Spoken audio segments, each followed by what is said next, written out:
મિત્રો આ ડમરો છે અને આ લીમડાના પત્તા છે. આ કાનમાં દુખાવો થાય છે. આ ડમરો અને 2-3 લીમડાના પત્તા નાખી અને જેને વાટી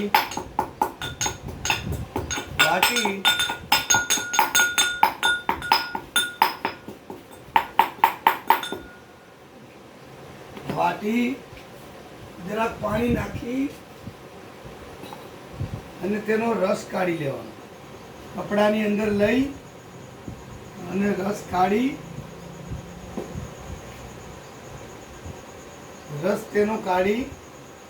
કપડાની અંદર વાટી રસ કાઢી લાય છોકરી અને 1-2 પત્તા 2-3 ટીપા કાનમાં પાડો.